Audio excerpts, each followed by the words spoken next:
fois dans une semaine devant la cour d'assises de l'Isère d'un des procès les plus attendus de l'année. Nordal Lelandais sera jugé pour le meurtre de Maëlys Desarrojo et agression sur 2 petites cousines. Au tribunal de Grenoble, des mesures exceptionnelles ont été mises en place. Le FCG renoue avec la victoire et avec la manière. Victoire de Grenoble vendredi soir à Bayonne dans un stade réputé invincible ou presque, 35-37 pour les Rouges et Bleus pour cette 18e journée de Pro D2.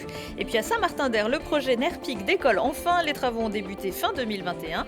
Le président d'Apsis, le promoteur Maurice Bancé, qui est venu signer une convention pour l'emploi ce lundi, sera l'invité de ce journal dans quelques minutes. Bonsoir à tous, ravi de vous retrouver dans ce JT du lundi 24 janvier 2022, du lundi au vendredi à partir de 18h. L'essentiel de l'actualité du Grand Grenoble. Le 27 août 2017, à l'issue d'une fête de mariage à Beauvoisin, Maëlys Desarrojo, une enfant de 9 ans, a été enlevée et assassinée après avoir été reconnue coupable du meurtre d'Arthur Noyer en mai 2021 à Chambéry. Nordal Lelandais comparaîtra cette fois dans le box des accusés de la cour d'assises de l'Isère lundi prochain et pour une vingtaine de jours.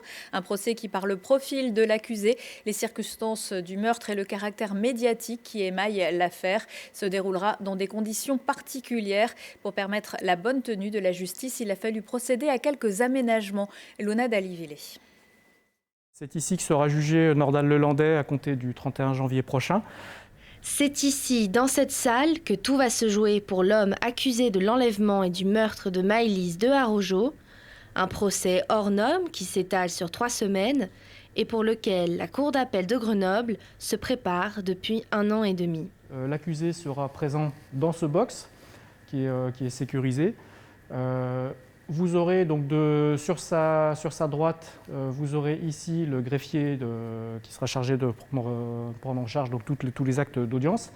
La partie principale qui sera composée du jury avec la présidente et les jurés qui seront installés sur cette partie-là. Pour cette affaire, le palais de justice a demandé une rallonge budgétaire de 194 000 €, notamment pour installer une retransmission des débats dans une deuxième salle d'audience capable d'accueillir 60 autres personnes. Dans la salle de retransmission, les journalistes ou les personnes présentes pourront voir tous les acteurs du procès, enfin tous les acteurs principaux du procès. Donc ça donnera finalement aux personnes présentes dans la salle de retransmission presque finalement la même qualité que s'ils étaient présents dans la salle d'assises. Alors qu'au moins 200 journalistes sont attendus pour couvrir l'événement, le palais s'engage à protéger les parties civiles.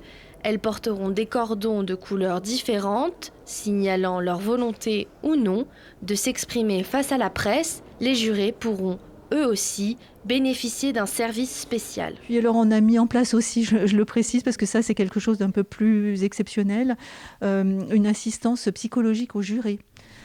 Puisque on sait très bien que ces procès d'assises, et particulièrement celui-là, sera riche en émotions très, très intenses. Donc ça peut être très difficile à vivre pour des jurés qui n'ont, par hypothèse, pas l'habitude de siéger en cour d'assises.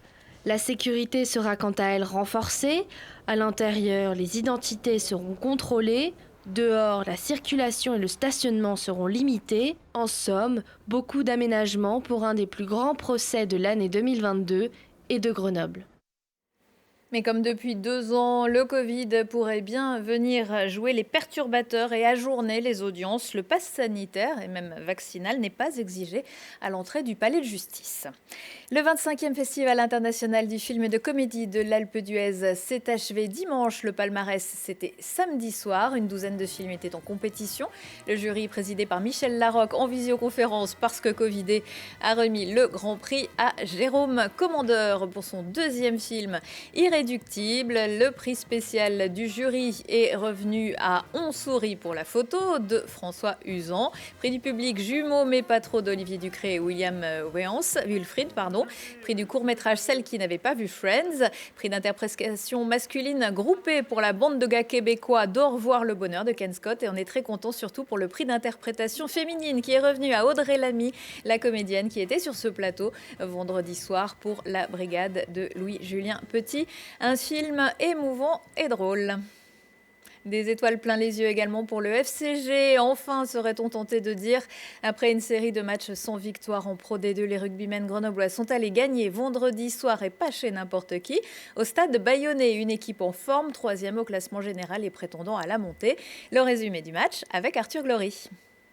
La scène est digne d'une finale remportée sur le fil. Pourtant, il s'agit là que d'une 18e journée de Pro D2. Mais le niveau de ce match et le scénario épique resteront dans l'histoire du FCG. Cette équipe qui n'a plus qu'à sauver sa peau vient faire tomber Bayonne, 3e du championnat, relégué de top 14 dans sa forteresse. Oui, cette équipe peut célébrer. C'est bien grâce à nous, bien grâce à nos efforts et tout ce qu'on a donné durant ce match. On mérite la victoire à la fin. Je suis tellement content de ce match. Et j'entendais ce soir, il n'y a pas d'homme du match. On a été 15, on a été 23, on a été 40, même durant la semaine.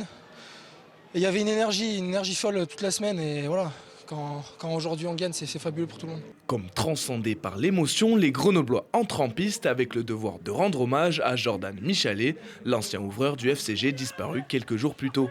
Des Grenoblois décimés par les cas de Covid qui pourtant n'affichent pas la moindre faiblesse. En trombe, il marque 3 essais en première mi-temps, dont un essai de pénalité pour un en avant volontaire de Bayonne qui en perd son rugby. Galvanisés, les Isérois poussent encore avec une merveille d'essai de Ange Capuzzo, son 2e du match. Mais comme on s'y attendait, les Basques sonnent la révolte et le FCG se noie dans les vagues de l'Aviron. Bayonne inscrit 3 essais en 20 minutes, rattrape tout son retard et prend l'avantage en toute fin de match. Mais Grenoble ne lâche rien, garde le ballon, avance et pousse Bayonne à la faute. L'impeccable Romain Barthélémy réussit une pénalité de 40 mètres pour délivrer son équipe. C'est une étape de plus, il reste encore beaucoup de matchs. On a été par le passé, il faut se servir de ça, trop irrégulier. Après avoir fait une réaction, on a été en difficulté derrière. Donc, aujourd'hui, voilà, on sait ce qui nous attend la semaine prochaine, on a un revoir. C'est pas faire la fine bouche où aujourd'hui la réalité elle est là. Et le mettre au mot avec ce groupe, il faut rester toujours focus et concentré parce qu'on n'a pas le droit, on ne peut pas se permettre de se relâcher après un tel match. C'est contre les gros que Grenoble étonne, une force de caractère que les Isérois vont devoir entretenir pour être plus réguliers. Le FCG pointe à la 12e place, l'opération maintien est bien enclenchée. Il faudra donc confirmer lors du prochain match. Ce sera vendredi soir au Stade des Alpes face à Rouen. Du Stade des Alpes au Stade de glace de Lens-en-Vercors qui accueillait vendredi et samedi soir une manche du Trophée Andros. Après une étape de jour et à huis clos en 2021, les courses en véhicule électrique étaient particulièrement attendues. Le tenant du titre, Jean-Baptiste Dubourg, s'est imposé dans les 2 courses et se rapproche à 3 points du leader Aurélien Panis. Tout se jouera donc le week-end prochain pour la dernière course à Superbès. Suspense donc pour le jeune Isérois qui devrait être l'invité de G-Sport le 31 janvier. Mais pour ce lundi, Lucille Dailly reçoit Alexandre Giroux, l'Anginois vainqueur du dernier Dakar en quad, qui a lui remporté la course Andros Stars. Et puis une dernière info sport avec du hockey sur glace. En Ligue Magnus, les brûleurs de loup de Grenoble recevront les boxeurs de Bordeaux ce mardi à 20h à Pôle Sud. Dans 2 ans, ou peut-être un peu moins, les habitants de la métropole grenobloise et même au-delà pourront découvrir le lieu de vie, de loisirs et de commerce Nerpic en lieu et place de l'ancienne friche emblématique de Saint-Martin-d'Air. Un projet qui a connu quelques déboires, mais après 15 ans de bataille juridique, la première pierre a enfin été posée début décembre. On va en parler avec le promoteur et investisseur du projet. Bonsoir Maurice Boncé. Bonsoir. Vous êtes le président d'Apsis qui a gagné le concours lancé par la ville de Saint-Martin-d'Air en 2007, et oui, ça file. Les travaux ont donc débuté. Ça se passe bien. Ça consiste en quoi pour l'instant ? Écoutez, pour le moment, ça consiste tout simplement aux travaux préparatoires du terrain. Les travaux de construction vont démarrer dans les jours qui viennent. Mais d'ores et déjà, on peut voir le changement considérable qu'il y a sur le lieu, puisque nous avons démoli les bâtiments qui n'étaient sans intérêt, et ça donne des perspectives absolument formidables sur la dimension de l'opération. Et puis avec le beau temps, les montagnes enneigées tout autour, ça fait un très bel écrin. On se projette, absolument. Jusque dans les années 1960, le site fabriquait notamment des turbines et des machines pour l'industrie papetière. Vous avez vu le potentiel du lieu et garder certaines structures, c'était important ? Absolument. Alors, on a eu la chance de connaître un architecte qui s'appelle Édouard François, qui est un spécialiste, si vous voulez, des projets de développement durable et notamment des projets qui ont une mémoire très importante. Ça a été le cas. Il nous a fait en même temps une architecture créative et très respectueuse du passé. Donc, on reprend les codes de l'architecture industrielle avec des sheds de très grande hauteur, avec les matériaux de démolition, on va faire les murs en gabion, le mur de la mémoire, et utiliser tous les codes et matériaux habituels de l'industrie pour une opération qui est bien évidemment de nature totalement différente. C'est ce qui se fait de nos jours, c'est beaucoup plus moderne que de tout casser, de construire des énormes blocs. C'est important de s'intégrer. Absolument. Je crois que ce qui est important, c'est de garder l'ADN des lieux. Je pense qu'il y a énormément de Martinérois et de Martinéroises qui ont connu cette usine, qui a connu des heures de gloire à l'époque de tout le développement industriel, notamment dans le cadre de l'équipement des barrages. Et puis cette usine, malheureusement, a connu les difficultés que l'on sait. Elle est fermée depuis plus de 40 ans maintenant, mais pour autant, elle est dans le cœur des Martinérois et des Martinéroises. Et donc l'idée a été de racheter le nom à Saint-Gobain qui en était propriétaire déjà, la première démarche. Et puis la deuxième démarche, c'est de garder l'âme du site, revu, revisité, et qui va donner un cachet formidable à cette opération. Alors c'est un site très important, 48 600 mètres carrés je crois. Qu'est-ce qu'on va y retrouver? Alors on va y retrouver le cœur vivant d'un centre-ville. Déjà dans la conception du projet, c'est un projet complètement ouvert, complètement piéton, complètement planté, paysager.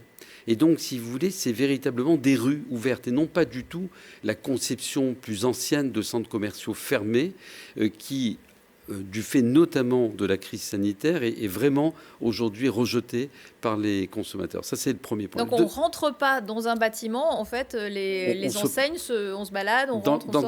Dans des rues ouvertes et piétonnes. Le deuxième point très important, c'est, si vous voulez, l'offre plurielle que ce projet va proposer. La première chose, c'est une offre loisir extrêmement conséquente qui est destinée à des jeunes ou à des familles, avec notamment une vague de surf, avec du bowling, avec du laser game, avec des murs d'escalade, avec toute une série d'offres loisirs absolument très innovantes sur la métropole. Cette offre loisir va être accompagnée d'une offre restauration extrêmement conséquente, parce que de plus en plus, on prend du plaisir à être entre amis ou avec la famille et de partager un certain nombre, si vous voulez, de moments de prédilection. Et dans le cadre de cette offre de restauration, il y aura aussi bien des restaurants traditionnels tenus par des indépendants, mais également une offre qu'on appelle Food Hall, qui est un concentré de toutes les restaurations du monde, où vous avez la possibilité de vous servir dans des kiosques et puis de vous retrouver dans une salle commune avec des tas d'animations, festivités, etc. Et des commerces. Et ensuite, vous avez une offre de commerce, si vous voulez. Nous avons, comme vous êtes certainement informé, signé un protocole d'accord avec la métropole et la ville de Saint-Martin-d'Hères sur l'idée, d'une part, qu'il fallait qu'il y ait des synergies entre le commerce grenoblois et ce projet. Parce que c'est ça qui fait peur un petit peu, qui peut faire peur à certaines communes, notamment la ville-centre aussi. Oui, alors je peux comprendre de façon tout à fait légitime et l'appréhension des commerçants sur place et la préoccupation également des élus vis-à-vis de cette problématique. Le tout, c'est de faire ça de manière intelligente. Alors, 1, ça sera du commerce complémentaire. 2, ça sera la possibilité peut-être à certains commerçants d'avoir là une opportunité de pouvoir doublonner leur activité sans pour autant que ça soit préjudiciable à leur première implantation. Le troisième axe, c'est bien évidemment d'amener des enseignes nouvelles sur le territoire grenoblois et de privilégier également des transferts de commerce qui peuvent exister sur l'avenue Gabriel Péri, qui est une artère extrêmement pourvue en commerce et qui pourrait trouver là l'opportunité également de faire des transferts. Pour ça, il y a aussi des salles de cinéma. Vous avez revu un petit peu la voilure à la baisse pour le cinéma? Pour moi, dans le permis que nous mettons en œuvre, il n'y a pas de cinéma. Le cinéma est un sujet qui va se reposer parce que de façon évidente, il y a un manque de cinéma sur l'agglomération. Donc pour l'instant, il n'y en a pas, mais ça pourrait venir. L'idée, c'est de réfléchir au bon positionnement, au bon dimensionnement et de travailler avec les élus, les responsables locaux, de manière à faire les choses de manière très concernée. Si vous me permettez juste une remarque par rapport à la peur éventuelle des commerçants ou des élus par rapport à l'aspect commercial. En fait, la problématique n'est plus une concurrence entre Nerpic et Grand Place ou Nerpic et le centre-ville. La problématique telle qu'il faut la positionner aujourd'hui, c'est une concurrence entre les plateformes de e-commerce et le tissu traditionnel de commerce physique. Et si vous avez vu que dans le cadre, malheureusement, de la crise sanitaire, les chiffres de croissance du e-commerce sont exponentiels. Il y a eu des prises de parts de marché extrêmement importantes par toutes ces plateformes de e-commerce.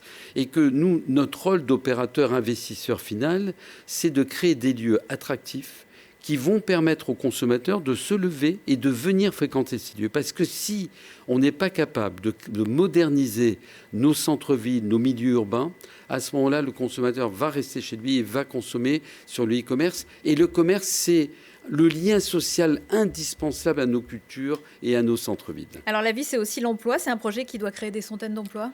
Oui, un petit peu plus même, environ 2100 emplois, 1300 en phase travaux et 800 en phase exploitation.